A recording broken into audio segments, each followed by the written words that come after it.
جہاں تک شہرت کا تعلق ہے تو باغ و بہار کی استثنائی مثال سے قطع نظر داستان امیر حمزہ نمایاں تر نظر آتی ہے، اگرچہ یہ بھی فورٹ ولیم کالج کے لیے لکھی گئی، مگر اپنی وسعت پھیلاؤ اور مصنفین کی شرکت کے بعد اس کا جدا گانا تذکرہ لازم ہے۔ 1801 میں گلکرست کی ماں پر مولوی خلیل علی اشک نے فارسی سے ترجمہ کیا۔ خلیل علی خان اشک نے 4 جلدیں قلم بند کی۔ الغرض داستان امیر حمزہ مار چند قصوں کا مجموعہ نہیں بلکہ بحر القصص ہے۔ یہ ایک داستان نہیں بلکہ داستانوں کی داستان ہے، شاید اس لیے میر باقر علی جیسا داستان گو بھی اسے زندگی میں صرف ایک بار ختم کر پایا تھا۔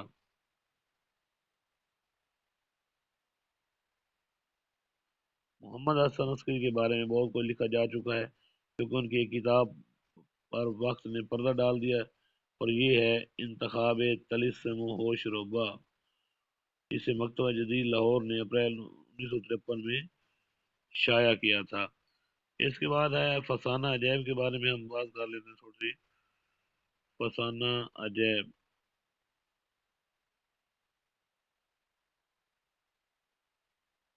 مرزا رجب علی بیگ سرور نے یہ کتاب لکھی تھی، فسانہ عجائب۔ اور فسانہ عجائب جو ہے کیونکہ میر امن کی باغ و بہار کے جواب میں لکھی گئی، اور فسانہ عجائب کو جہاں اہل لکھنؤ نے سر پر اٹھایا، وہاں میر امن کے حمایتی بھی میدان جنگ میں اتر آئے، اور سید محمد فخر الدین حسین سخن نے گردش سخن لکھ کر سرور کی زبان میں سے کیڑے نکالے۔ سرور نے فسانہ عجائب کا آغاز اس شعر سے کیا ہے: مثل ہے مثل ہی سے نہ الفاظ تلازم سے یہ خالی ہے، ہر ایک فقرہ کہانی کا گواہ بے مثالی ہے۔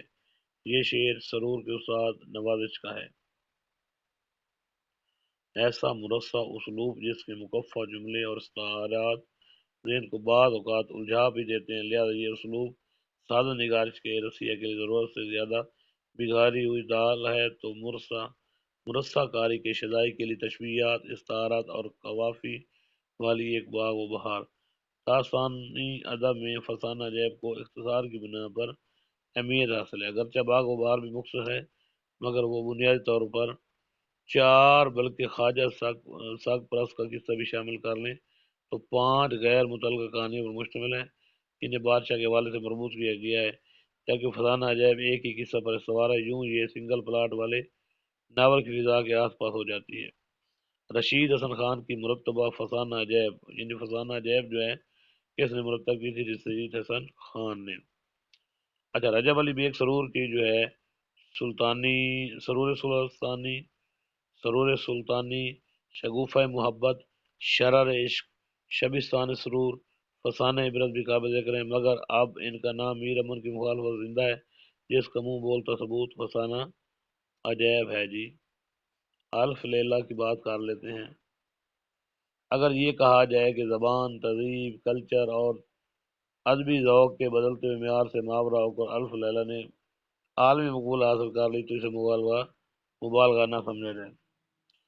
ڈاکٹر گیان چند جی نے الف لیلہ کے 16 اردو زبانوں کا ترجمے کا ذکر کیا، جن میں سے قابل ذکر یہ ہیں: شبستان سرور جو رجب علی بیگ سرور، شبستان حیرت یہ الف لیلہ شہرزاد از مرزا حیرت دہلوی، اور الف لیلہ از رتن ناگ سرشار۔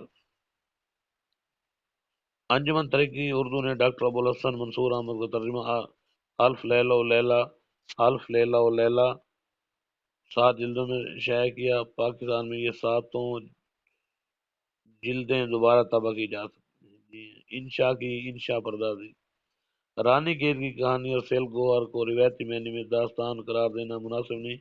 ہر دو کی طرف سے انشا کا مقصد داستان نگاری کے برعکس انشا پردازی کی قوت سے قادر الکلامی کا اظہار مقصود تھا۔ 20-25 صفحات پر مشتمل رانی قید کی کہانی اور کنور اودبان کی عربی فارسی سے مورع اور خالص ہندوستانی اسلوب میں جو ہے یہ تحریر کی گئی تھی۔ ڈاکٹر فرمان فتح پوری کی ایک تصنیف ہے تحقیق و تنقید۔ تحقیق و تنقید کس کی تصنیف ہے؟ ڈاکٹر فرمان فتح پوری کی۔ سلک گوہر رانی کیتکی سے بھی مختصر ہے، یعنی اس کا تقریباً نصف۔ مقصد یہاں بھی اظہار علم سے قادر و کلامی کا سکہ بٹھانا تھا۔ لوگ تو بے نقط سننا یا سنانا پسند نہیں کرتے، مگر ان شکی عزت پسندی نے بے نقط عبارت ہی لکھ ڈالی۔ اس سے پہلے انشاء ایک بے نقط دیوان بھی لکھ چکے تھے۔ بیتال پچیسی کے بارے میں بات کر لیتے ہیں۔ یہ بھی ایک داستان تھی۔